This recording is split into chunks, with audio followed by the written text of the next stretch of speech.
Bonjour et bienvenue sur la mécanique universelle. Alors aujourd'hui nous sommes dimanche 13 novembre 2022 et je continue mon petit jeu de partie d'échecs philosophiques simultanées avec ces différents échiquiers que j'ai achetés il y a quelques jours.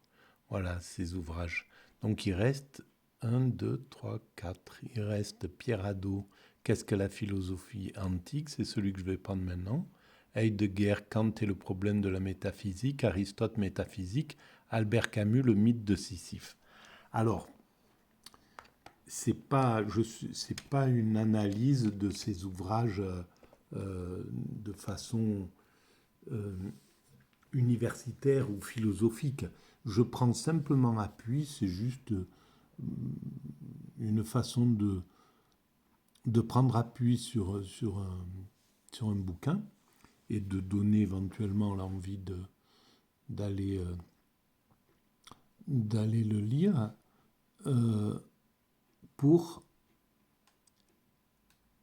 dérouler, en fait, pour préciser la théorie que je développe sur mon site mécaniqueuniverselle.net. Une théorie qui s'intéresse à l'évolution de l'humanité. Donc c'est, voilà, on appelle ça de la téléologie, l'étude des fins dernières. Et donc j'essaie de démontrer que l'humanité est destinée à atteindre son ultime perfection. Euh, et donc qu'elle y va tranquillement, il reste encore beaucoup de temps. Bien sûr, on serait pressé que les choses s'améliorent de mieux en mieux, mais plus vite. Mais l'évolution de l'humanité a son rythme, elle doit passer par des étapes, et on ne peut pas griller des étapes en réalité. Elle a pas plus qu'un enfant pour qu'il atteigne l'âge de la sagesse, de la vieillesse, ne peut faire l'économie de passer par l'enfance, la prime adolescence, l'adolescence, le début de l'âge adulte, voilà, la maturité, etc., etc. On ne peut griller aucune de ces étapes. Et pour l'humanité, c'est la même chose. Donc voilà pour la situation. Ensuite, alors, le, donc, c'est pas, j'intitule tout ça de la philosophie, mais en fait, voilà, c'est une philosophie atypique qui a peut-être son sens et sa vocation. Voilà. Alors, je voulais demander aussi une chose, si vous avez déjà vu plusieurs vidéos ou écouté quelques-unes de ces interventions, ou si vous êtes passé sur la mécanique universelle, sur le site mécaniqueuniverselle.net,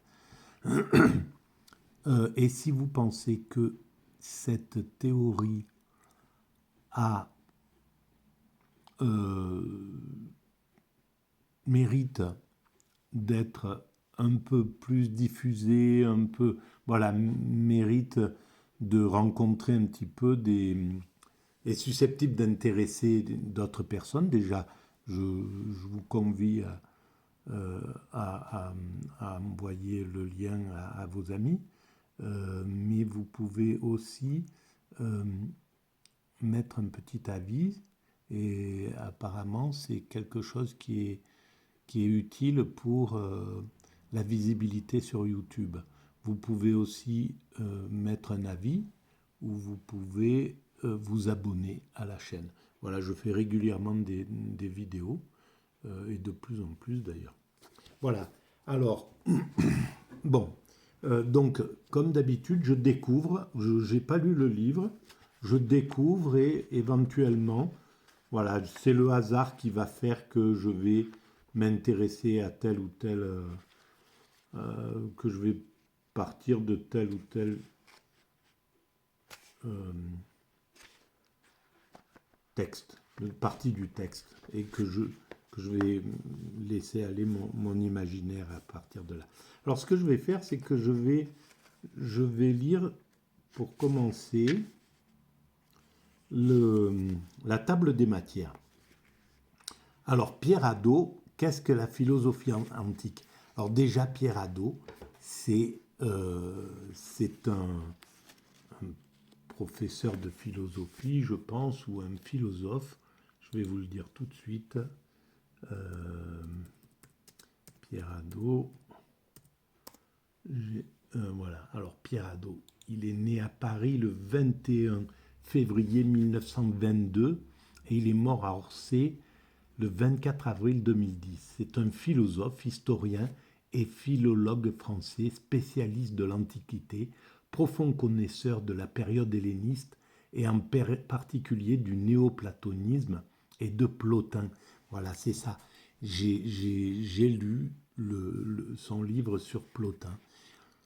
Et donc, c'est déjà, ce sont des personnes admirables, ces diffuseurs, ces gens qui mettent à la portée des gens comme moi qui sont incultes, qui ont, voilà, moi je n'ai même pas le certificat d'études, donc des gens qui ne pourraient pas accéder à ces connaissances. Et donc, ces gens qui simplifient, qui vulgarisent, qui mettent à la portée de tout le monde des philosophes aussi importants que Plotin, que Platon, etc. Et Plotin, ce qui m'avait vraiment intéressé, je l'ai découvert quand plus tard, après avoir construit la base de cette théorie, même d'ailleurs toute la théorie, au bout de quelques années, il m'a fallu 1 an ou 2, même pas 1 an, pour faire toute la structure de la mécanique universelle. Donc, toutes les bases. Et dans ce qui s'avérait à aboutir à la finalité de l'humanité, c'était quelque chose de spirituel. Et c'était en somme, l'humanité va vers son ultime perfection, l'extase, l'accès à l'extase facile.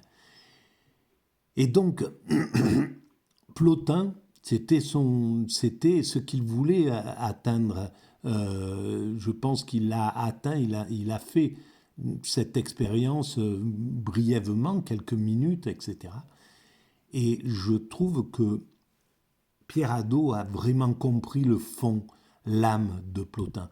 Et c'est la beauté de tous ces simplificateurs-là, je ne sais pas comment les appeler, mais qui sont admirables, qui comprennent l'âme des philosophes qui commentent, qui arrivent à... Les gens qui ont commenté Spinoza, qui ont commenté Hegel, qui ont commenté... Il faut un amour considérable des philosophes qu'ils étudient pour le transmettre comme ça. Et voilà, je voulais rendre hommage à Pierre Hadot et à tous ceux qui, comme lui, ont mis à la portée la science, la philosophie, la religion, etc., de tout le monde. Voilà. Et tous ceux qui contribuent à Wikipédia, etc. aussi. Par la même occasion, et qui le font bénévolement en plus. C'est extraordinaire, quoi.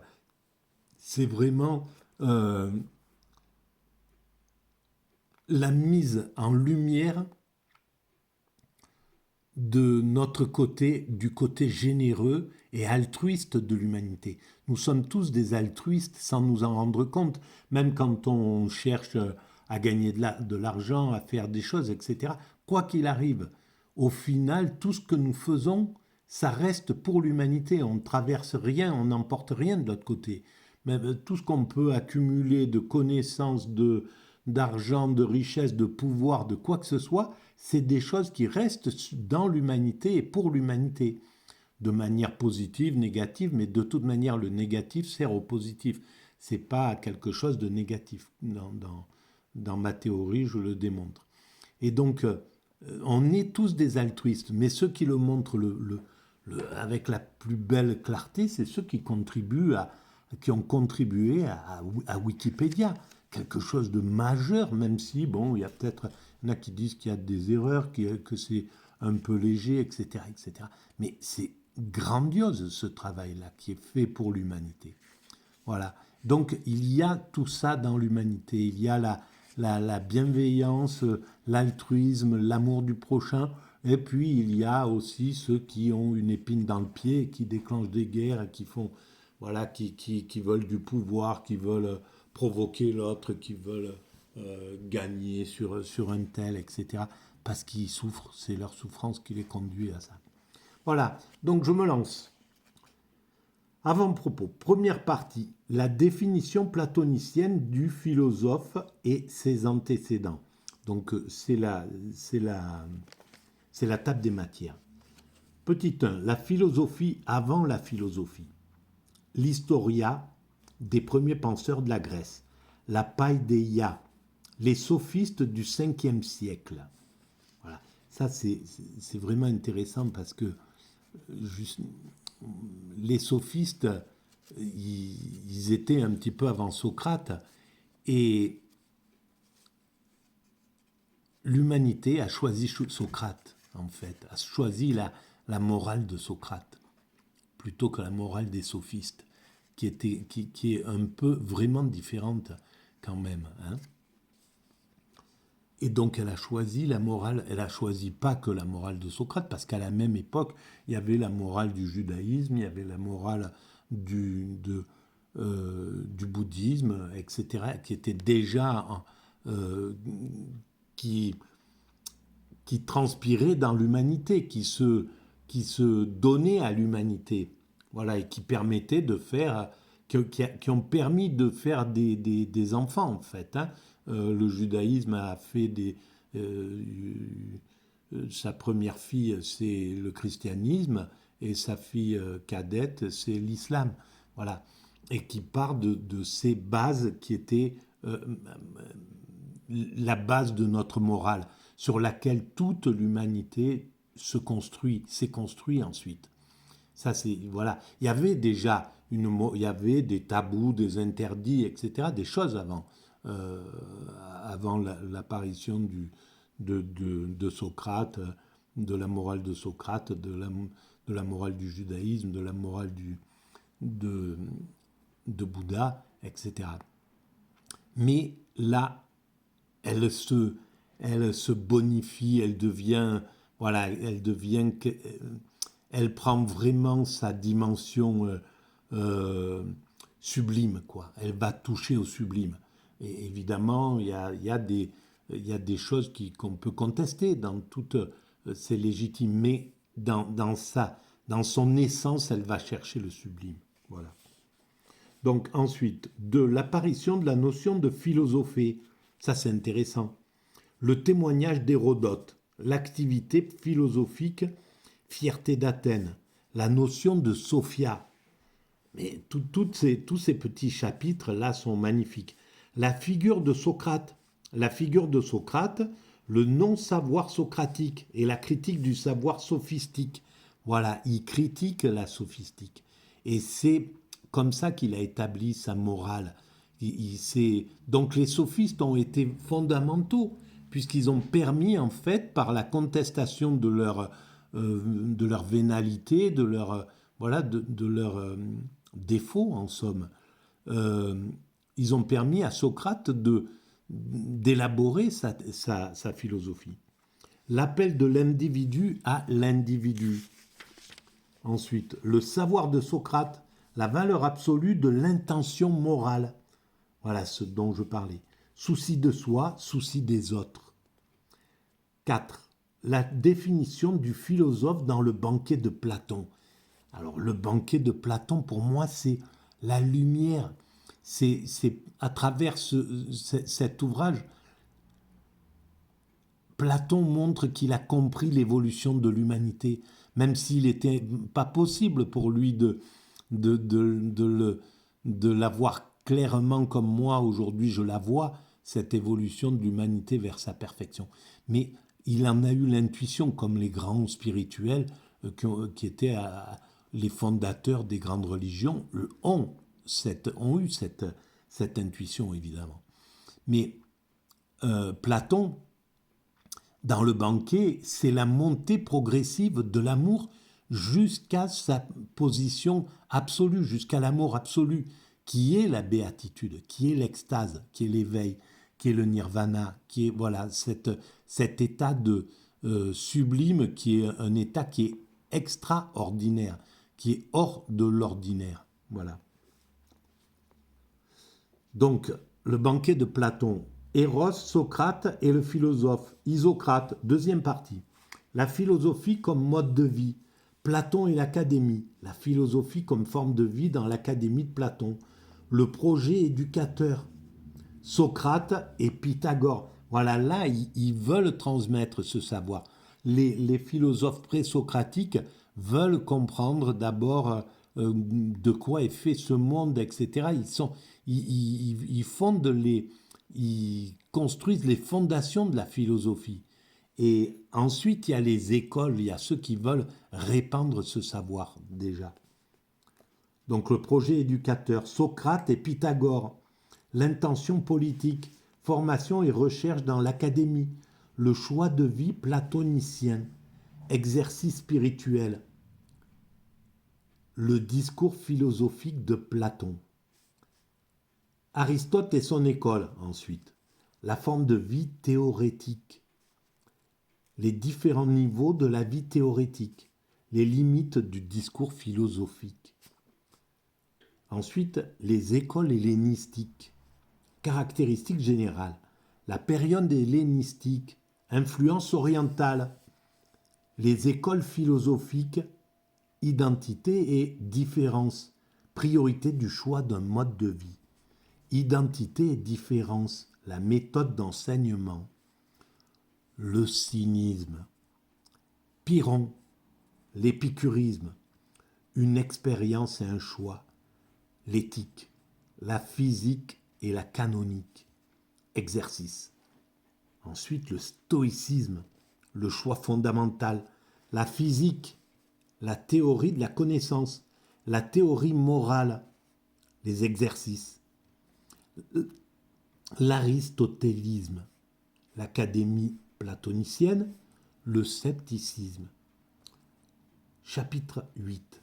Les écoles philosophiques à l'époque impériale. Caractéristiques générales. Les nouvelles écoles, les méthodes d'enseignement, l'ère du commentaire. Le choix de vie. Plotin et Porphyre. Le choix de vie, le niveau du moi et les limites du discours philosophique. Le néoplatonisme, post-plotinien et la théurgie. Le discours philosophique et la volonté d'harmonisation entre les traditions. Le mode de vie. Chapitre 9. Philosophie et discours philosophique. La philosophie et l'ambiguïté du discours philosophique. Les exercices spirituels. Voilà qui m'intéresserait d'ailleurs. Préhistoire. Exercice du corps et exercice de l'âme. Le rapport à soi et la concentration du moi.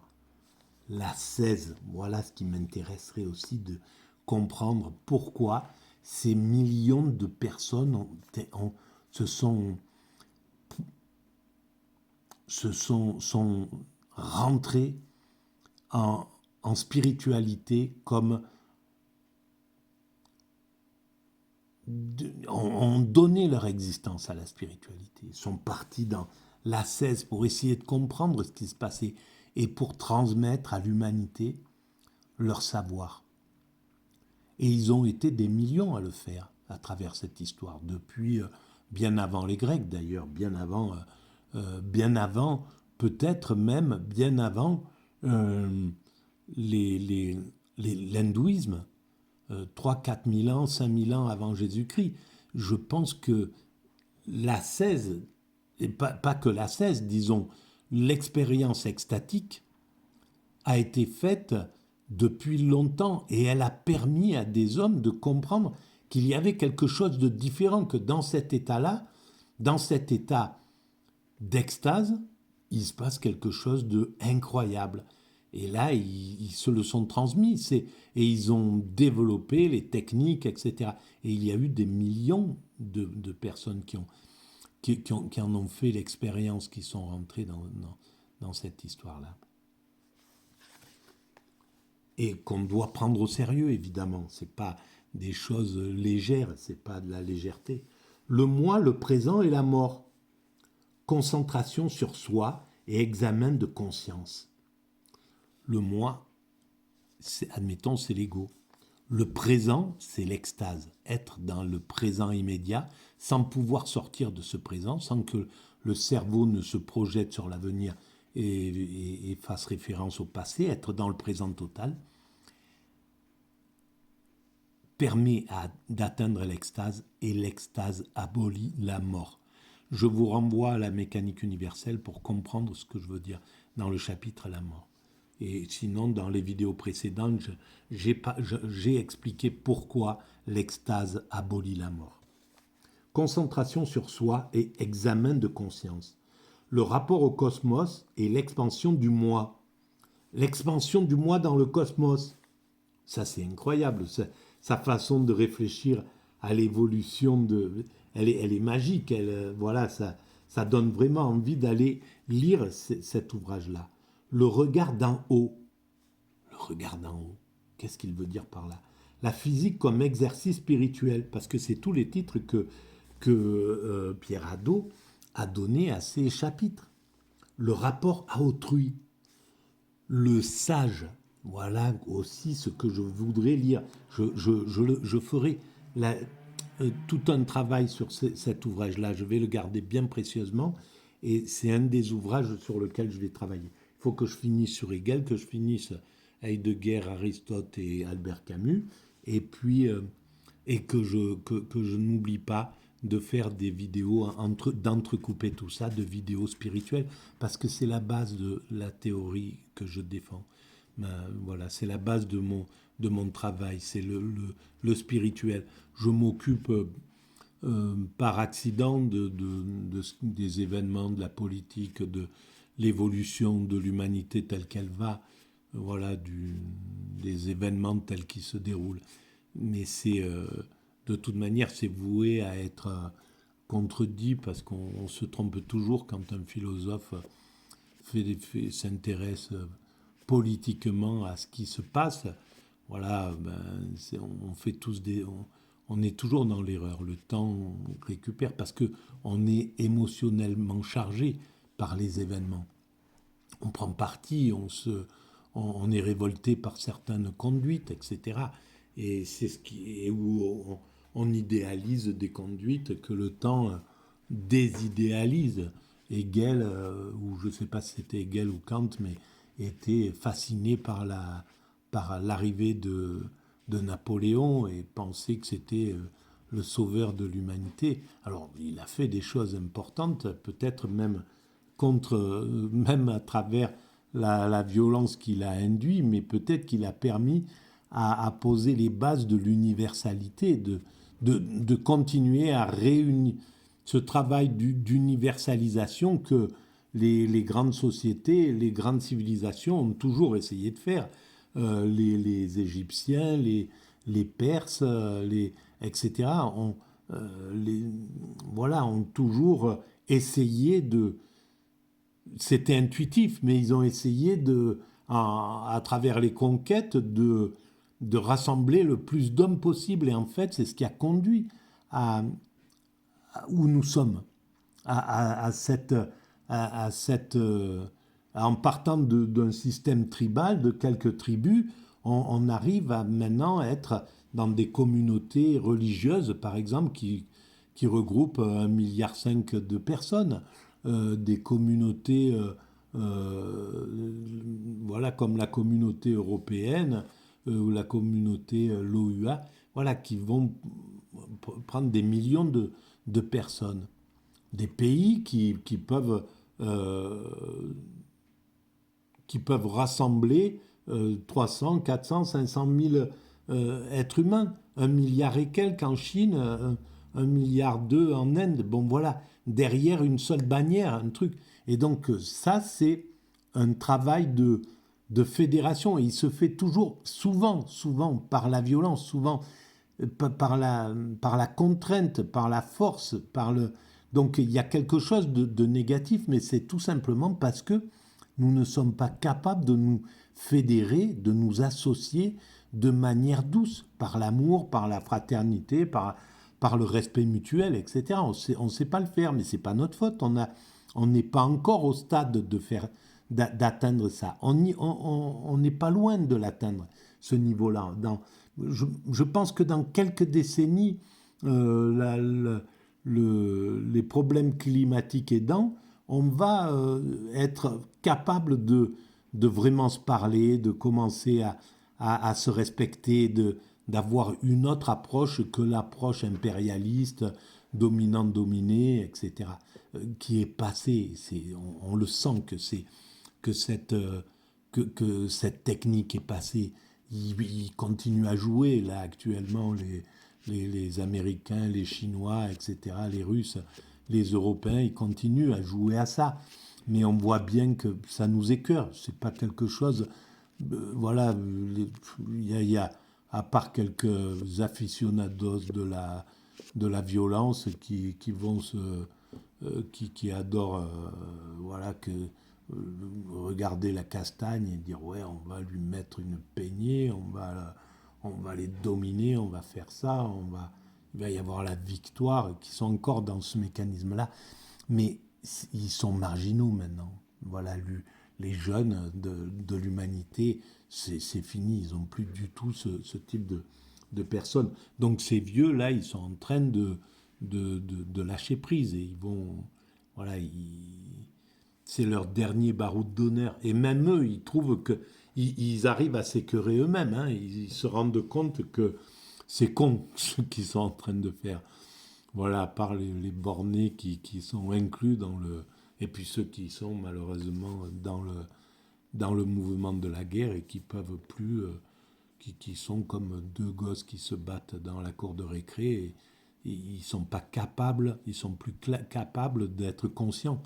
Ils peuvent que se battre. Donc c'est l'extérieur qui peut venir, qui peut les prendre et qui peut leur dire bon ça suffit, voilà, arrêtez. Mais quand deux personnes se battent, ils sont pas, c'est pas leur faute. Ils sont obligés d'être dans la surdité de l'autre.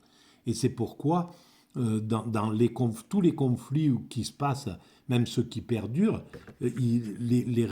par exemple le conflit Israël-Palestine avec les Palestiniens, c'est pas ni les Israéliens ni les Palestiniens qui sont responsables finalement de ça. Parce qu'en fait, ils sont dans le mouvement avec la peur, avec les pulsions, enfin, tout ce truc-là. Donc, normalement, ça devrait être leurs amis. Les amis, ceux qui se réclament des amis.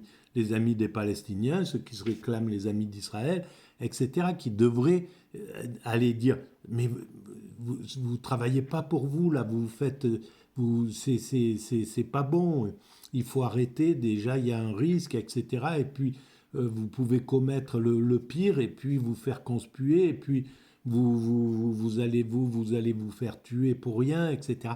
Voilà, donc c'est les amis qui doivent retirer, comme dans une cour de récréation, c'est les amis qui doivent aller séparer les belligérants.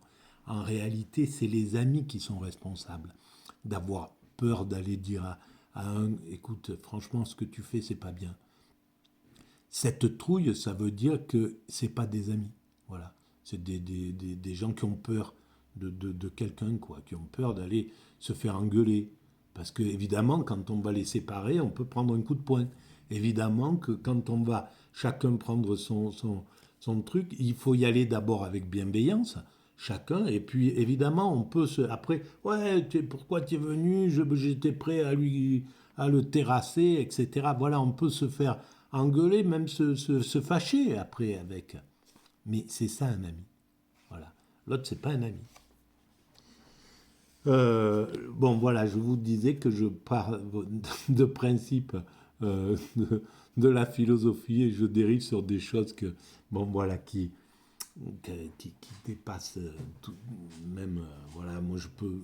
C'est ma conviction, hein, ce que je dis. Je suis convaincu de ça, je suis convaincu de cette chose-là. Et je suis convaincu que c'est la bienveillance qui permet de faire les choses. Mais bon, c'est l'évolution de l'humanité à son rythme. Si ça doit se faire, ça se fait. Si ça ne doit pas se faire encore, ça ne se fait pas encore, etc. Voilà. Donc la figure du sage est le choix de vie. Le discours philosophique sur le sage. La contemplation du monde et du sage. Conclusion. Troisième partie, rupture et continuité, le Moyen-Âge et les temps modernes. Le christianisme comme philosophie révélée, 353. Je ne vois pas pourquoi d'ailleurs il viendrait au Moyen-Âge, le christianisme. Oui, bien sûr, mais il est né 1000 et quelques années avant. Évidemment que là, il y a une philosophie qui se pose. Mais, bon, bref, je ne vais pas contester le travail qu'il a fait. Le christianisme se définissant comme philosophie, christianisme et philosophie antique, disparition et réapparition de la conception antique de la philosophie. Encore une fois, christianisme et philosophie. La philosophie comme servante de la théologie, les artistes de la raison, la permanence de la conception de la philosophie comme mode de vie. Voilà, voilà la table des matières. Bon, ben, je pensais pouvoir lire un petit peu le début et aller vers... je voulais lire cette... comment ça s'appelle? Pas l'avant-propos, mais lire ce chapitre-là qui commençait. Où est-ce qu'il est ce chapitre qui commence? La définition. Ah oui, l'historia. Voilà, bon, bref. Eh bien, je vais arrêter là sur ce et je vais peut-être regarder la fin de Marnie avant de refaire une vidéo parce que je vois que c'est ça qui passe dans la télévision que je mets pour que vous vous ennuyez pas trop de mes propos tarabiscotés. En tout cas, je vous souhaite une belle après-midi et puis à très bientôt. Merci de votre écoute et de vos encouragements.